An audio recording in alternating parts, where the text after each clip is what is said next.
안녕하세요. 저는 35살의 젊다면 젊은 애기 엄마입니다.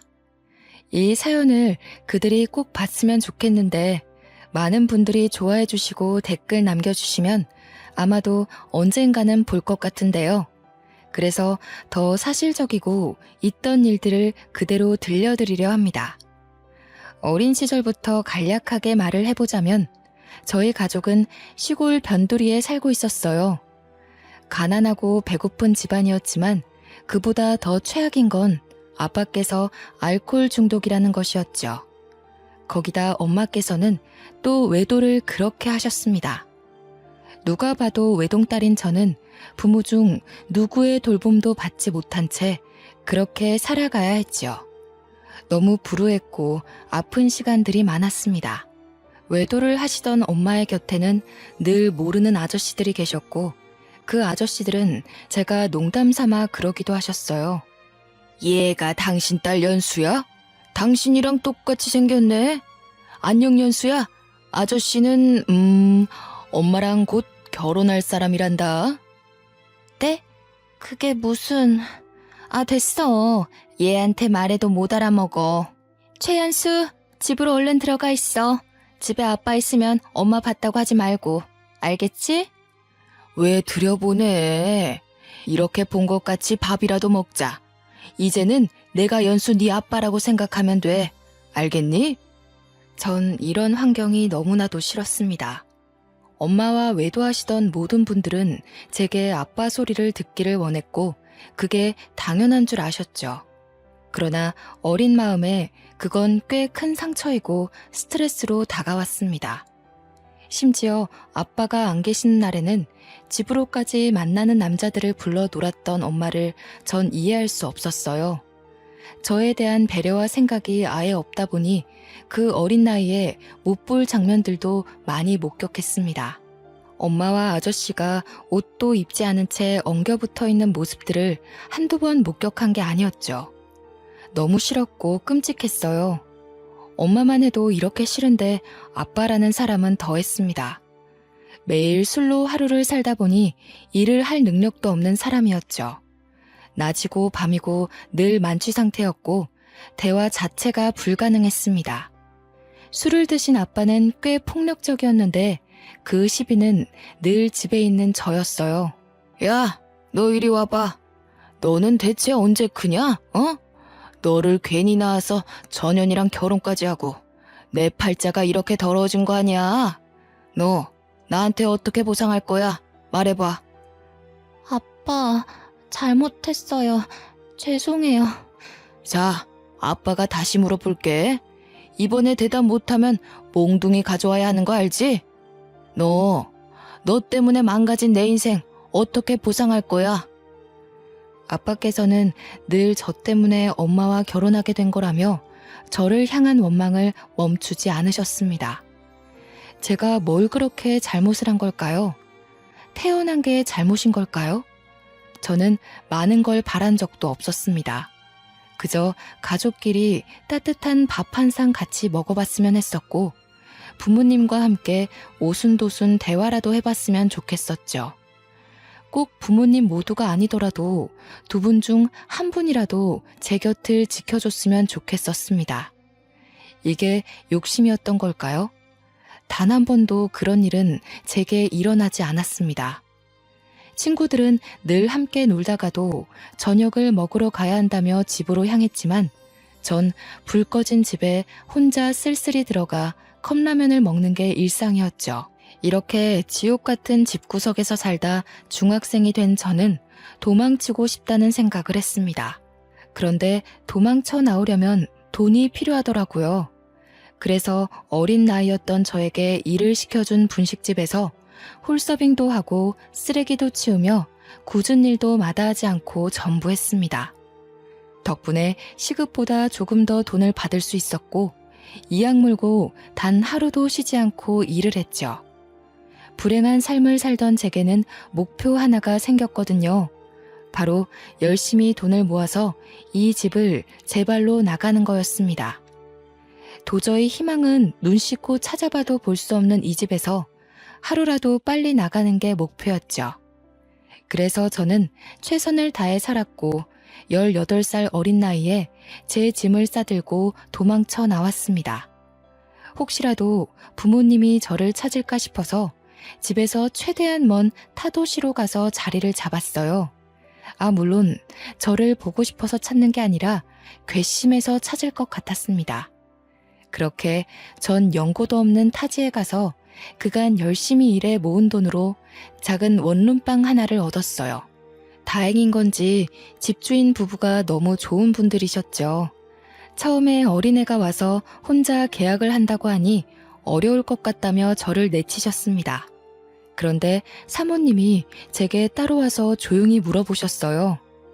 학생, 나이가 18살이면 아직 부모님 보호 아래 있어야 하는데 무슨 일로 혼자 집을 구하고 있는 건지 알 수 있을까? 그게 엄마는 외도만 하시고 아빠는 알코올 중독이세요. 저는 태어나서 지금껏 단 한 번도 행복한 적이 없었거든요. 그냥 살고 싶고 웃고 싶어서 그래서 열심히 돈 벌어 도망 나온 거예요. 저 좀 받아주세요. 제발요. 그게 사실이니? 학생 말을 못 믿는 건 아닌데. 아마 저 찾지도 않을 거예요. 저 정말 살고 싶거든요. 저 살게 제발 도와주세요. 저는 그냥 제가 쉬고 잘 곳이 필요한 거라 제발 저 좀 한 번만 도와주세요. 제 말 끝에 사모님은 눈물을 보이셨고 제게 정말 많은 호의를 베풀어 주셨죠. 열심히 일하며 늘 피곤에 쩔어있는 저를 대신해 늘 맛있고 따뜻한 밥상을 차려주셨습니다.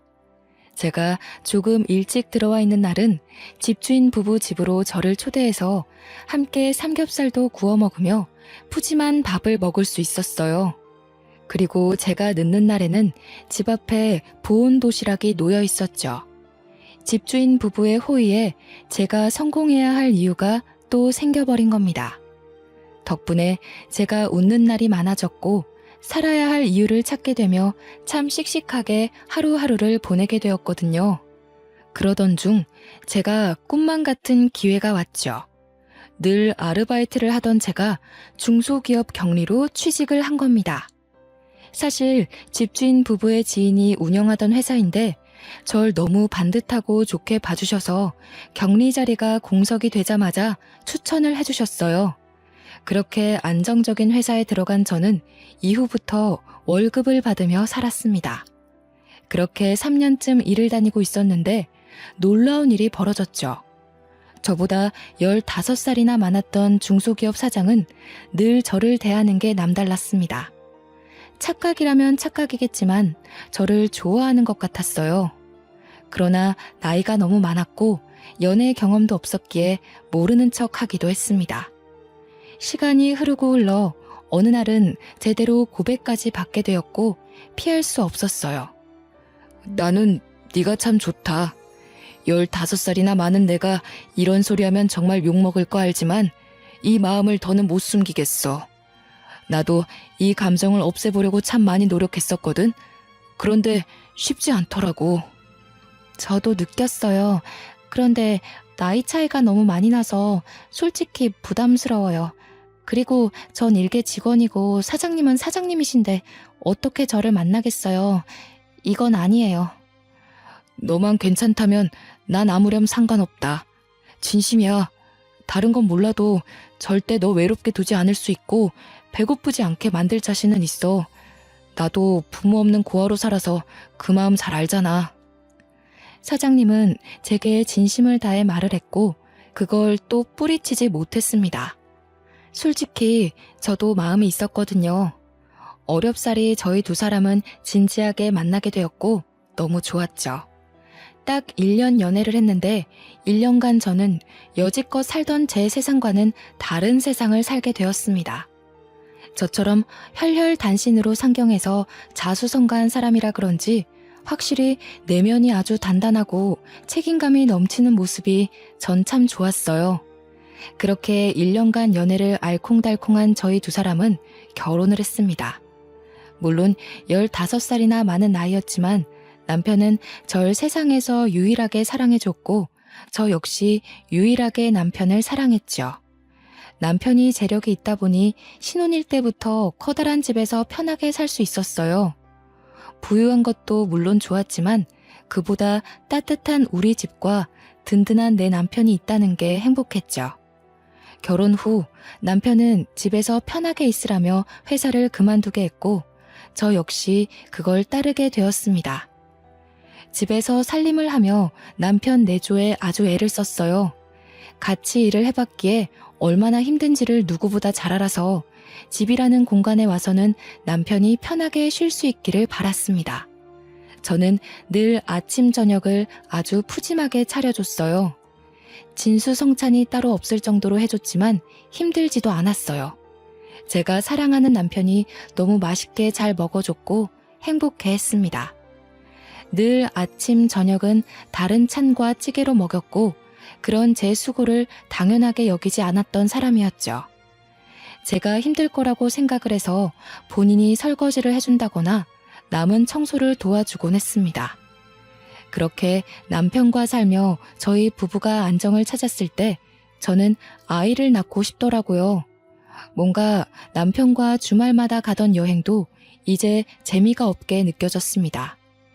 아이를 낳으면 더 단단한 가족이 될 것 같아서 전 남편에게 말했어요. 여보, 우리 이제 신혼도 충분히 즐겼는데 슬슬 이세 준비해볼까? 난 솔직히 당장이라도 준비하고 싶은데 당신은 어때? 물론 나도 좋아. 그런데 여보, 난 솔직히 우리 둘이 이렇게 살다 죽어도 여한이 없을 것 같아. 막말로 아이 키우는 게 보통 힘든 게 아니라고 하던데 사실 조금 두렵기도 하거든. 그러니까 우리 너무 노력하지는 말자. 아, 그래? 당신 생각이 그런 줄 몰랐어. 한 번도 그런 말을 안 해서. 그렇지. 내가 말을 꺼낸 적이 없으니 당신 모를만 하지. 연수야, 그냥 나는 당신이 이제 고생은 그만하고 남은 생은 내 옆에서 편하고 행복하게 살았으면 해. 굳이 아이 낳아서 엄마로 살며 또 힘들지 않았으면 좋겠어. 저는 남편의 말을 듣고 화들짝 놀랐습니다. 왜냐하면 남편이 이렇게 저를 생각해주고 있는 줄 몰랐거든요. 지나가는 아이를 보며 너무 예뻐하던 남편의 모습을 알고 있는데 아이를 낳지 않고 둘이 살자는 이유가 제가 행복했으면 한다는 그 마음이 너무 따뜻했습니다. 처음에는 아이를 꼭 낳아야 한다는 어떤 강박이 제 머리에 가득했는데 남편과 대화를 하다 보니 꼭 낳지 않아도 괜찮겠다는 생각이 들었죠. 그래서 저희 부부는 딩크 부부로 살게 되었고 대신 유기견 한 마리를 입양했습니다. 제가 시골에 매주 유기견 봉사활동을 갔었거든요. 그곳에서 유기견을 데려왔는데 확실히 반려견이 있고 없고의 차이가 컸습니다. 남편 역시 물고 빨고 아주 좋아했지만 제가 혼자 있는 시간에 늘 반려견과 함께 있다 보니 외로울 틈이 없더라고요. 반려견을 키워보신 분들은 아실 테지만 은근히 아이를 키우는 것보다 손이 더 많이 가기도 하죠. 심지어 여러 번 버림받은 상처가 있는 유기견이라 늘 함께 해주려 노력을 많이 했습니다.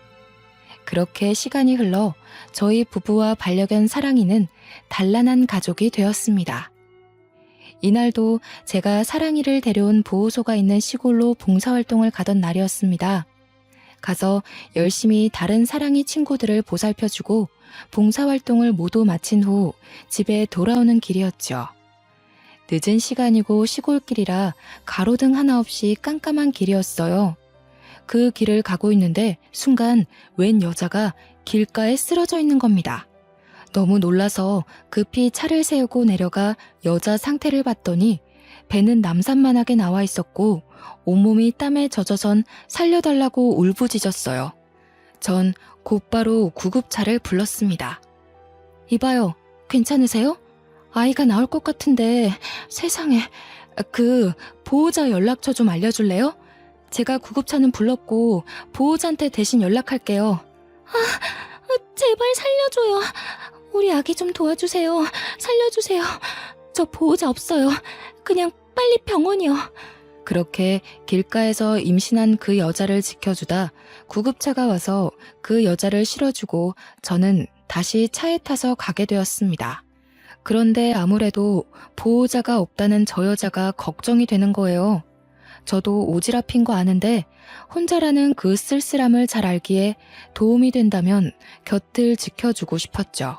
고민을 하다 곧장 남편에게 전화를 했습니다.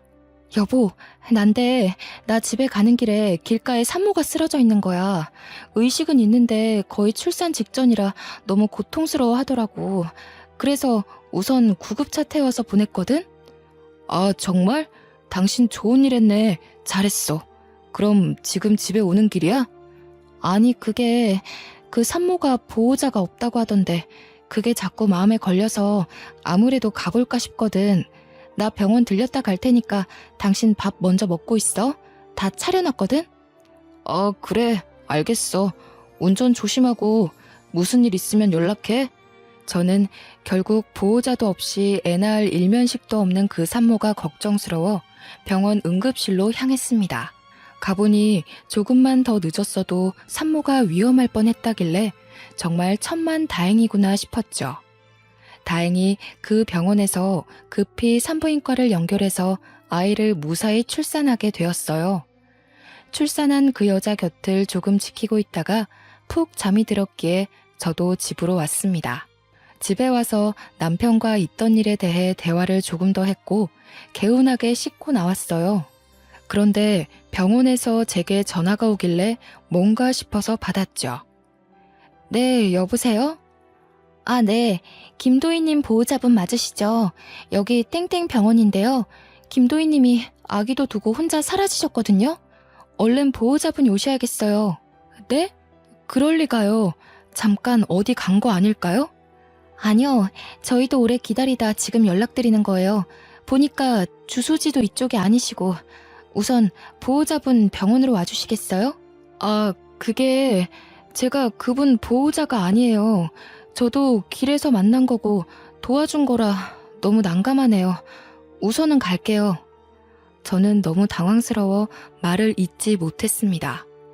아이를 출산한 여자가 병원에 아이를 버리고 가는 건 상상할 수 없는 일이었죠.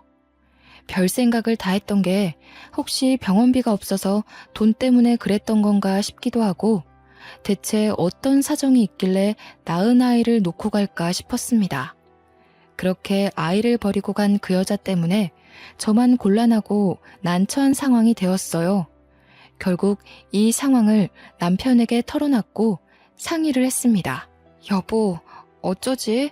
병원에서 전화가 왔는데 그 여자가 아이만 놓고 도망갔대. 그래서 나더러 빨리 병원으로 와달라는데 어쩌지? 뭐? 사실이야? 아니 대체 무슨 사정이 있길래 그런 짓을 했대? 어휴, 이걸 어쩌지? 모르겠어. 내가 가서 어떻게 해야 할지도 모르겠네.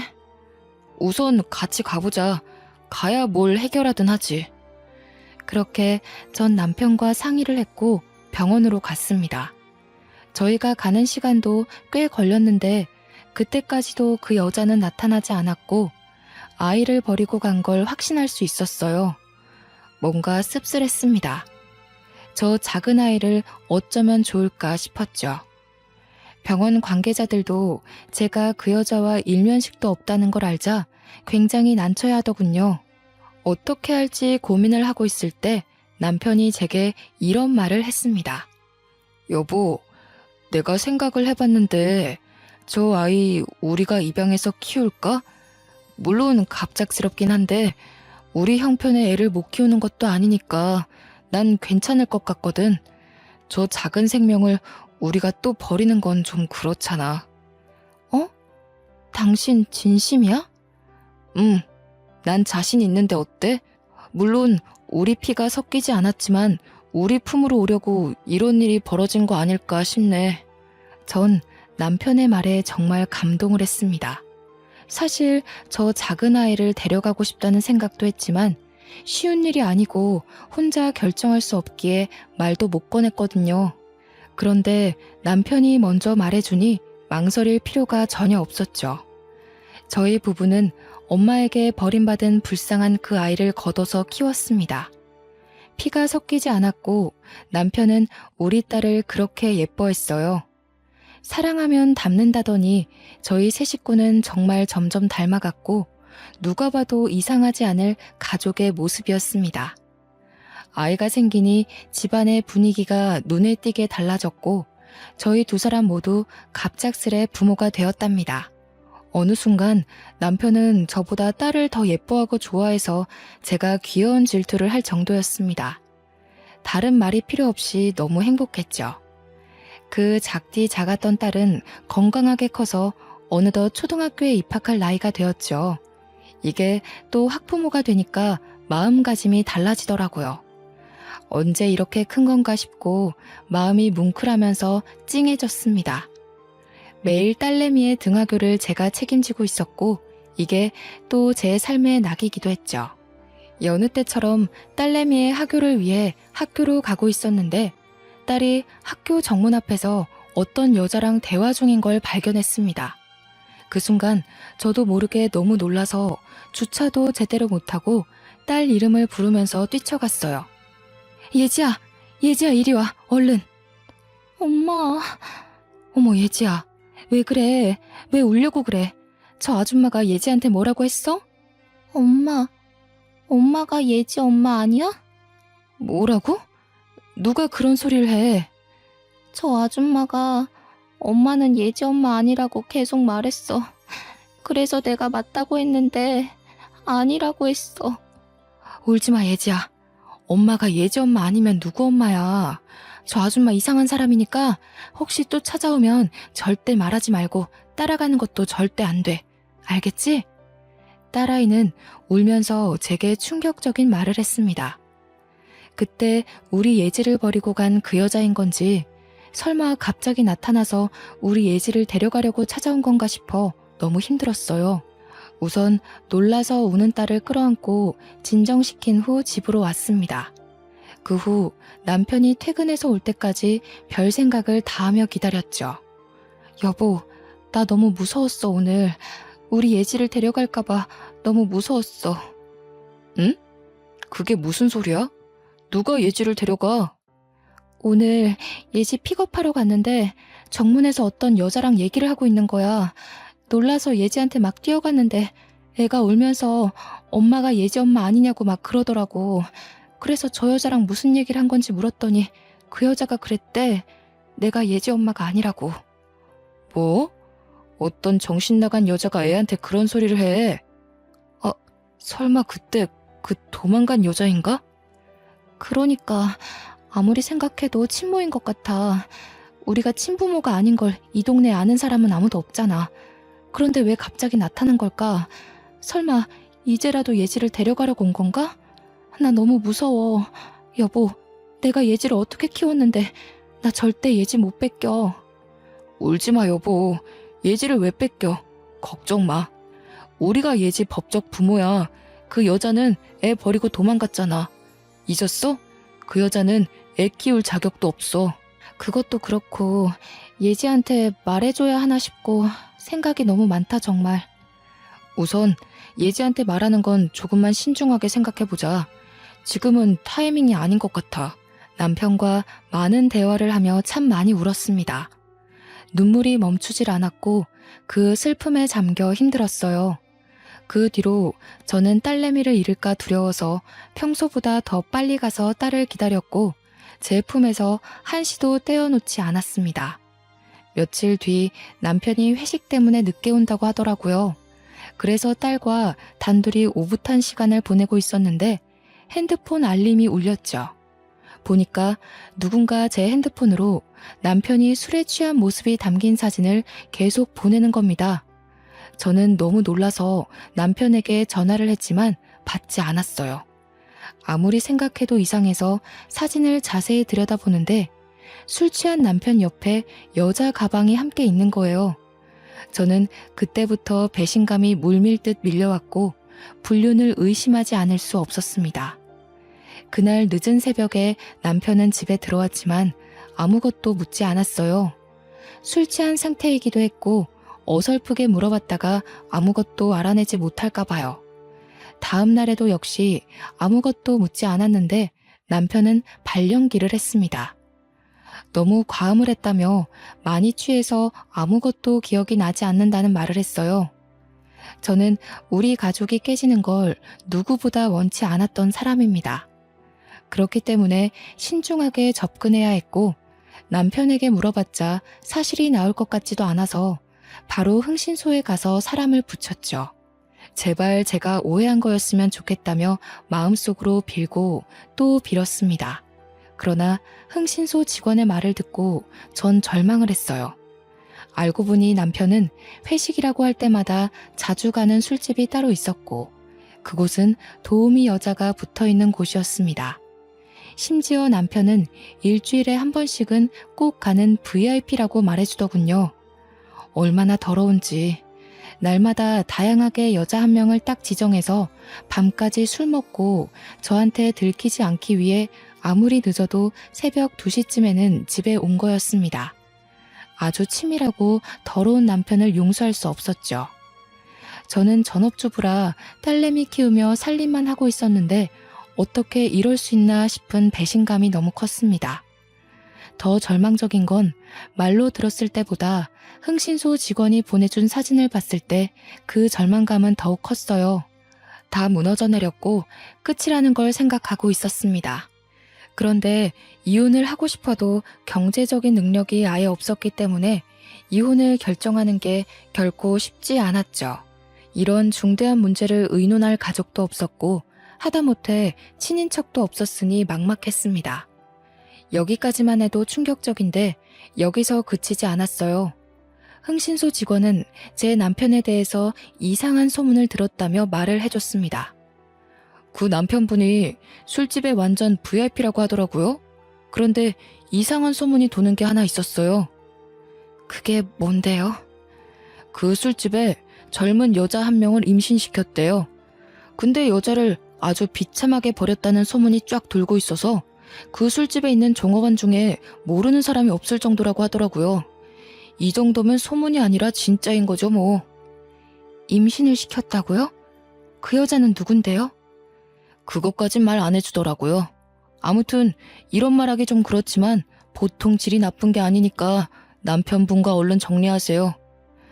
저는 너무 불안했고 절망스러웠습니다. 어딘가에 저도 모르는 남편 아이가 살고 있을 수도 있겠다는 생각과 제가 생각한 것 이상으로 남편의 행실이 좋지 않다는 게 받아들이기 힘들었어요. 저와 딸에게는 세상 둘도 없는 다정한 아빠와 남편이었으니 말이죠. 바보가 아닌 이상 이 상태로 결혼 생활을 유지할 수 없다는 건 알았습니다. 그래서 소송을 준비하려 했지만 큰 돈이 없어서 그것조차 할 수 없어 너무 비참했어요. 뒷주머니 하나 차지 않고 여태 뭐 했나 싶은 생각이 들었습니다. 제 마음이 지옥이다 보니까 남편을 마주해도 제 감정들을 숨길 수 없었고 대화를 단절해버렸죠. 남편을 대하는 제 태도가 쌀쌀맞아지니 본인도 뭔가 눈치가 보였는지 더 잘하더군요. 짠! 당신이 좋아하는 꽃다발 사왔지. 이런 걸 뭐하러 사왔어. 버리는 것도 일인데. 에이, 왜 그래. 당신 꽃 엄청 좋아하잖아. 그래서 집 오는 길에 사온 건데. 그래. 당신 요즘 왜 그래? 나한테 뭐 화난 거 있어? 그런 거 없어. 아, 있잖아. 왜 그러는데. 아, 왜 이래. 없다고 했잖아. 에이, 우리 와이프가 왜 그러실까? 예지도 자는데 오랜만에 사랑 좀 나눌까? 나 빨리 씻고 올게. 나 책 읽다 예지 방에서 잘 거야. 요즘 예지가 밤에 자꾸 깨거든. 씻고 자. 남편은 누가 봐도 바람 피는 게 미안해서 와이프한테 잘해주는 남자처럼 보였습니다. 그게 전 너무 싫었어요. 본인이 찔리는 게 있으니 저렇게 행동을 하는 게 말이죠. 그 후 남편과 절대 같이 잠을 자지 않았고 전 딸내미와 함께 잤습니다. 옆에 누워있는 것도 살이 닿는 것도 소름 끼쳤거든요. 남편 때문에 머리가 복잡해서 두통약까지 먹으며 지냈습니다. 그래도 이런 모습을 딸에게 내색하지는 않았어요.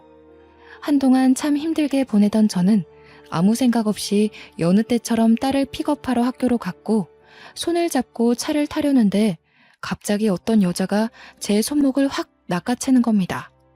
너무 놀라서 순간 그 여자를 쳐다봤는데 얼굴을 보니 누군지 알 것 같았죠. 순간 몸이 덜덜 떨리고 무서워서 딸을 먼저 차에 태우고 절대 나오지 말라고 말한 후 차와 살짝 떨어진 곳에서 대화를 했어요. 당신 뭐야? 왜 자꾸 애 학교에 찾아와서 왜 이래? 별 이유는 없어요. 그냥 내 배 아파서 낳은 내 딸이니까 이제라도 내가 엄마인 걸 알았으면 좋겠고 엄마로 생각해주면 좋겠어요. 그러니까 애랑 얘기할 시간 좀 줘요. 매일 그렇게 옆에 끼고 다니지 말고. 당신이 사람이야? 그 핏덩이를 병원에 내동댕이 쳐놓고 갔으면서 금이야 오기야 키워놓으니 엄마 노릇을 하겠다고? 절대 안 돼. 예지는 내 딸이야. 내 딸이라고. 2번 다시 나타나지 마. 당신 경고야 이거. 그래. 당신이 금이야 오기야 키운 티가 나서 고맙기는 한데 내 핏줄이잖아요. 내 딸이잖아요. 그날 당신도 봤잖아. 내 배 아파서 낳은 아이인 거. 염치도 없이 어떻게 날 찾아와서 그런 말을 해? 그때 우리가 예지 데려와서 안 키웠으면 보육원에서 컸을 거야. 알아? 당신 진짜 부모 자격 없어. 그래, 어디 물어나 보자. 애 키울 돈은 있어? 능력도 없으면서 왜 그래? 예지, 당신이 아니더라도 당신 남편이 키웠어야 했다고요. 아직 아무것도 모르는 것 같네? 예지가 당신 남편의 자식이라고. 뭐라고?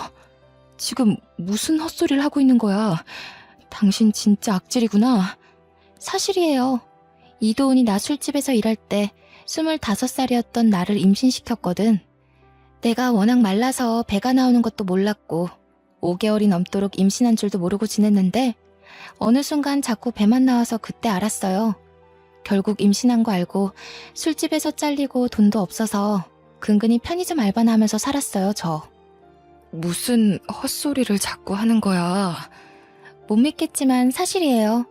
그렇게 하루하루 겨우 입에 풀칠하며 살았는데 날 임신시킨 당신 남편은 나 몰라라 하는 게 너무 괘씸해서 우리 여사장님이 그쪽 남편한테 책임지라고 대신 말도 했어요. 근데 그 새끼 뭐라 했는 줄 알아요? 술집 여자 주제에 그 애가 내 애인 거 못 믿는다고 딴 남자애면 어쩌냐고 그렇게 말하고선 연락처 바꾸고 도망갔다고요.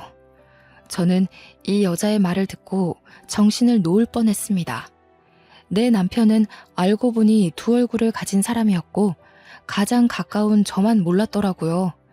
그것도 모르고 10년 넘도록 바보같이 딸을 키워준 제 자신이 너무 한탄스러웠습니다. 그러나 그런 얘기를 들었어도 제 딸은 딸인걸요. 결코 변할 수도 없는 사실이었고 저 역시 딸을 놓을 수 없었죠. 처음부터 지금까지 제 딸인 건 변하지 않는 사실이라고 생각을 했습니다. 심지어 남편은 딸이 본인 핏줄인 것도 모르고 있었어요. 저 여자는 저기서 말을 멈추지 않았고 아주 당돌하게 말했죠. 이런 사실을 알고도 설마 계속 살 건 아니죠?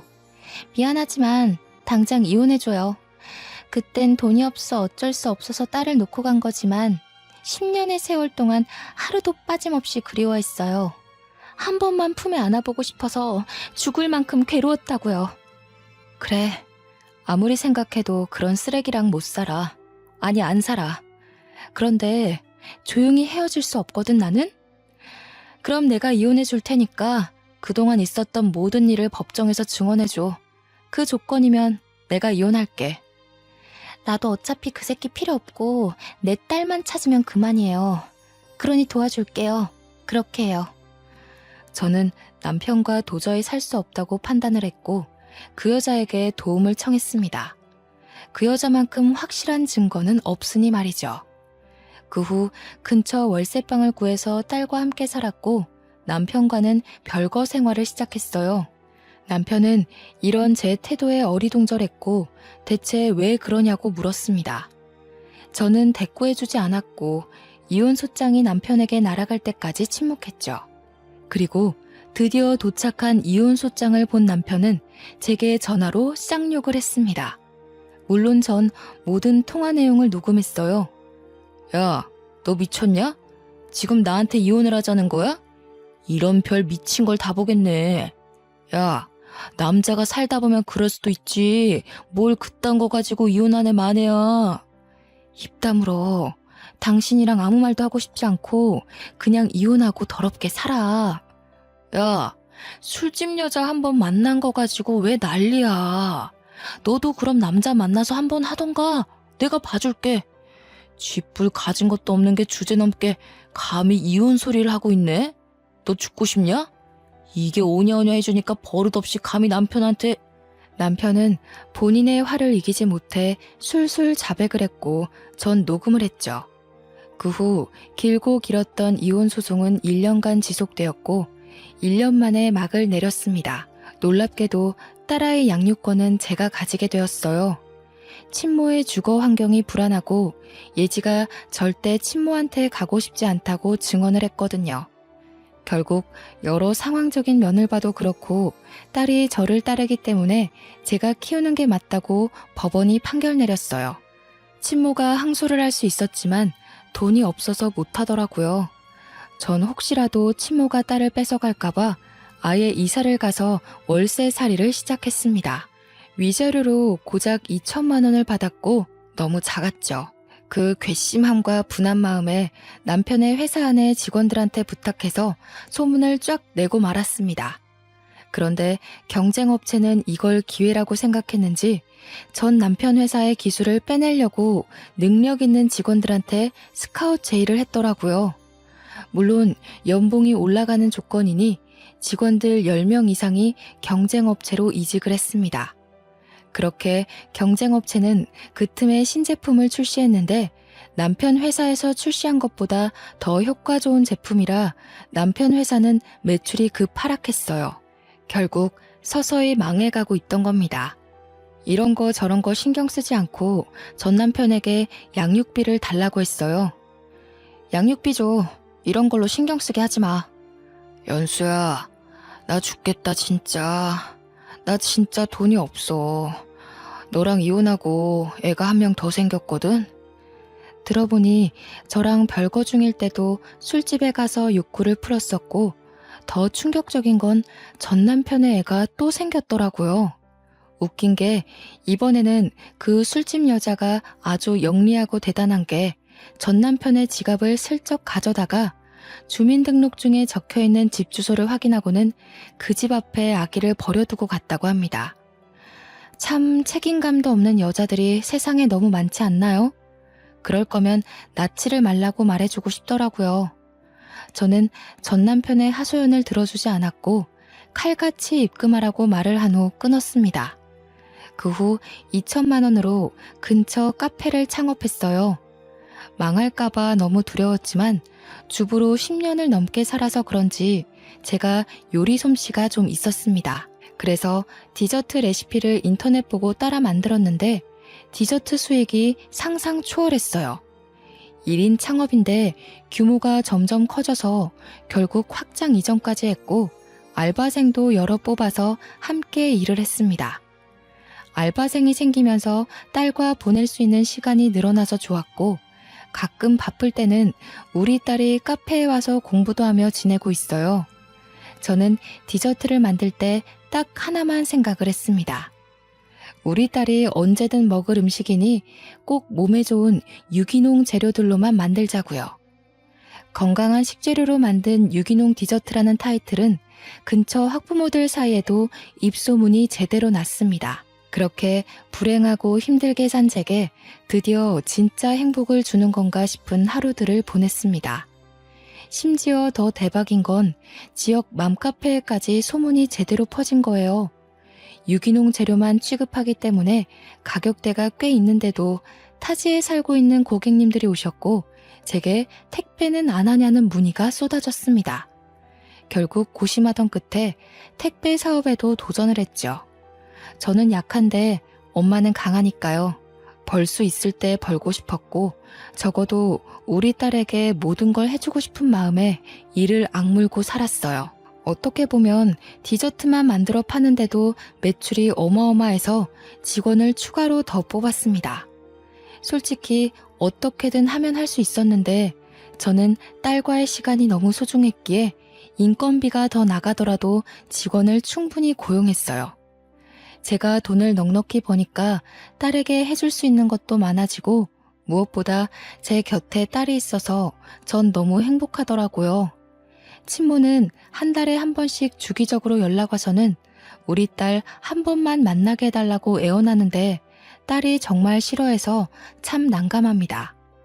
초반에 한두 번 정도는 보여주다가 이제는 연락 와도 그냥 모른 척하고 있어요. 이게 맞는 건지 저게 맞는 건지 솔직히 잘 모르겠지만 딸 의견이 가장 중요하고 절대 강요할 마음도 없습니다. 한 번은 딸한테 물어본 적이 있거든요. 친모를 한두 번 만났을 때 딸이 말도 없고 싫어하는 게 보여서요. 그런데 딸이 이런 말을 했습니다. 엄마는 저 하나로 족하다며 그 사람이 갑자기 잘해주는 게 어색하고 싫다고 하더라고요. 세상에 엄마는 둘일 수 없다는 말을 하는데 가슴이 뭉클한 거 있죠? 언제 이렇게 커서 그런 예쁜 말을 하나 싶었습니다. 저는 크게 바라는 것도 없어요. 그저 딸이 건강하게 지금처럼만 커주길 바라고 욕심을 내보자면 아픈 감정 없이 긍정적인 감정만 갖고 딸이 세상을 살아갔으면 좋겠습니다. 그냥 앞으로도 딸아이와 단둘이지만 이렇게 서로 사랑하며 지내고 싶은 마음뿐이랍니다. 제 길고 긴 사연을 들어주신 분들 모두 행복하셨으면 좋겠어요. 꼭 저처럼 아픈 시간 없이 행복하세요.